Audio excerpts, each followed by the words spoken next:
le monde.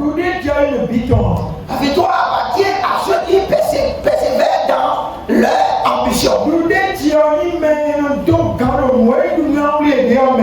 La victoire, c'est pour ceux qui sont vraiment déterminés de leur vision.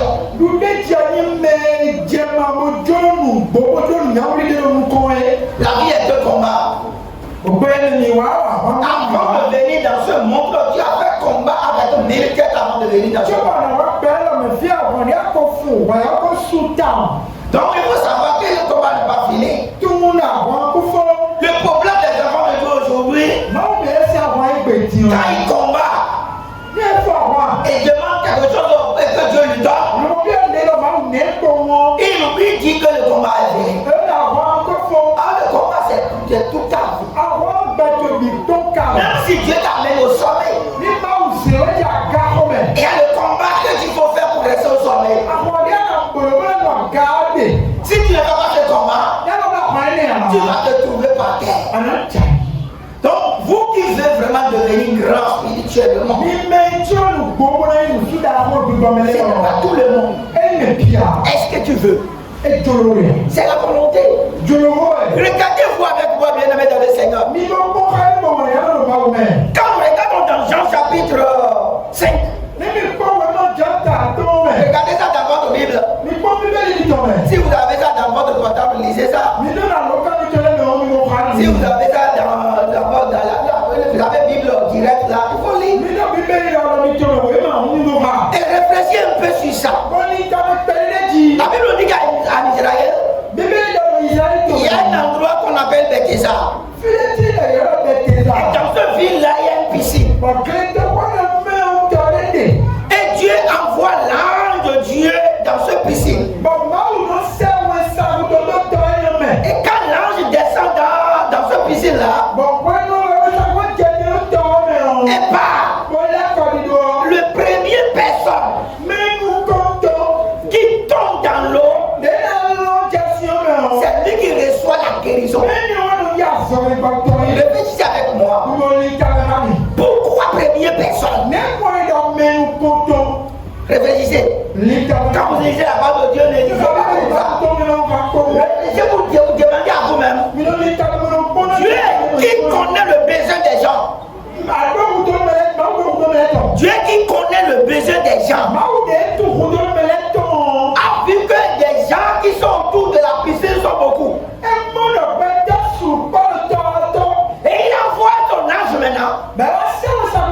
Et c'est seulement première personne qui tombe là qui reçoit la guérison. Donc les restes là vont rester dans les souffrances. Ceux qui peuvent mourir parce que leur maladie vont partir. Ceux qui vont persévérer dans leur maladie vont continuer. Et l'ange vient périodiquement. C'est pourquoi l'homme restait auprès de ce piscine pendant 38 ans. Et il n'a pas trouvé la guérison. Est-ce que Dieu est injuste? Il n'est plus Dieu de miséricorde. Pourquoi n'a-t-il pas fait la miséricorde à ceux qui ont fait 25 ans? Pourquoi il n'a pas fait la miséricorde à ceux qui ont fait 30 ans? Pourquoi il n'a pas fait miséricorde à ceux qui ont fait déjà 38 ans? Et 38 ans, l'homme est toujours là. Faut le dire à celui qui est à côté de toi. Décidez ton sort. Décidez ton sort. Si tu ne décides pas, tu es en train de proclamer les belles choses. Proclamer les bonnes choses. Proclamer les bonnes choses. Mais cela n'arrivera pas. Je suis sûr et certain. Quand l'ange vient et secoué, l'endroit qui secoué la piscine, l'homme disait, quand l'ange va venir encore, c'est moi, c'est mon tour maintenant. C'est mon tour maintenant. C'est pas la guérison. Et quand l'ange vient, si toujours à nouveau, ne soyez jamais content de le niveau que tu as.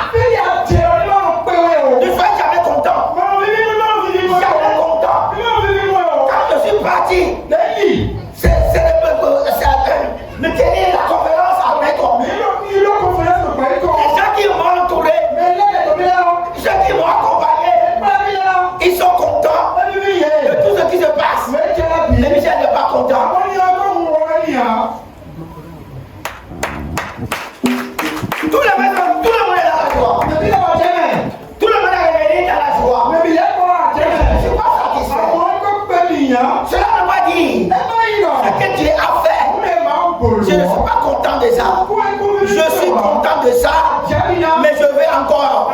Je vais encore. Je vais encore.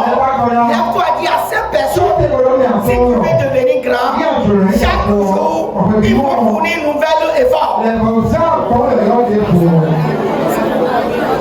vais encore. Et comme je vais encore, je dois fournir l'effort encore. Dis à tu veux encore. Tu veux encore. Tu veux voler encore. Tu dois fournir l'effort encore. Je disais à quelqu'un, quand tu veux aller à Parakou, ce n'est pas l'essence que tu vas mettre dans le véhicule pour aller à Lada. Que tu vas mettre dans ton véhicule pour dire que tu t'en vas par là. Je suis sûr que tu vas t'arrêter sur la voie.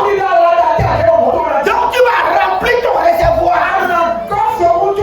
Tu vas remplir ton réservoir par rapport aux quantités de kilomètres que tu veux faire. Alors quand tu demandes au grand et que tu ne fournis pas les efforts, le ciel va t'attendre. C'est la chose là qui a fait que l'homme l'a resté là-bas pendant 38 ans. Il a fait 38 ans de rester là-bas. Tu vas rester là-bas jusqu'à ta vieillesse.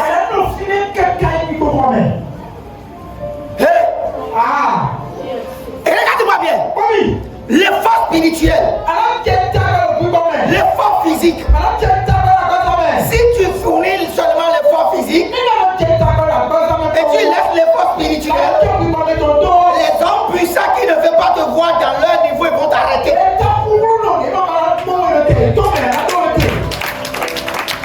Parce qu'il y a des gens qui ne veulent pas te voir comme eux.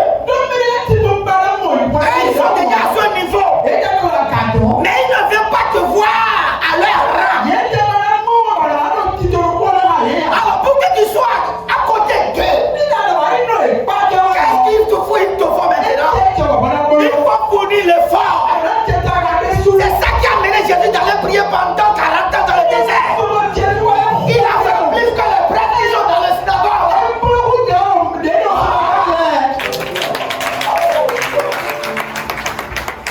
Il a fait plus que les gens qui sont dans le synagogue.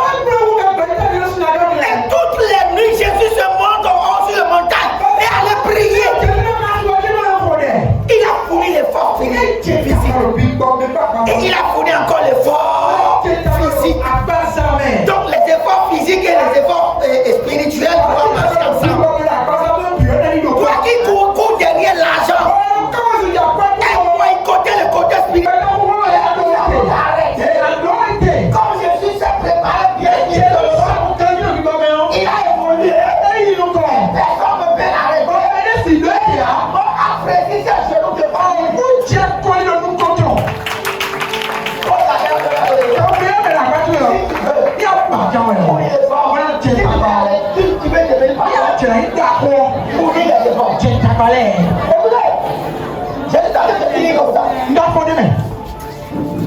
ce malade qui avait 38 ans,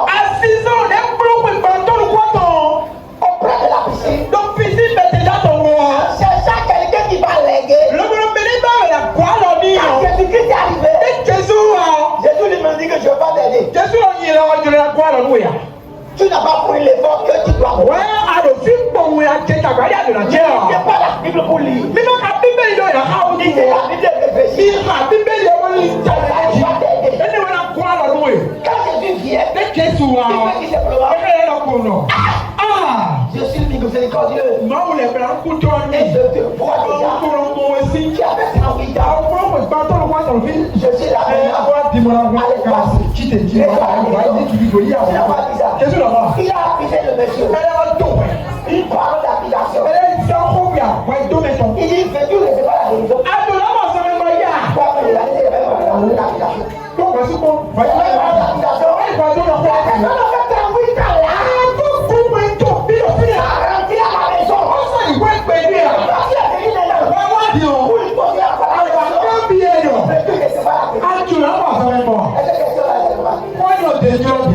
Oui, c'est mal. Nous on va te la on a déjà vu son ambition comme il a fait la persévérance 38 ans.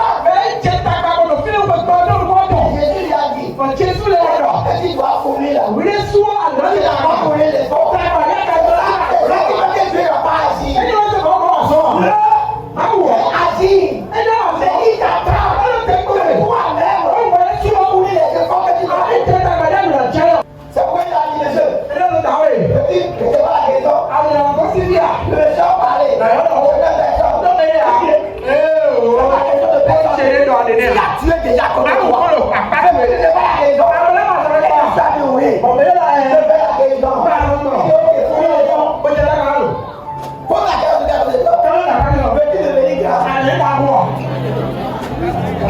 Veux-tu devenir grand?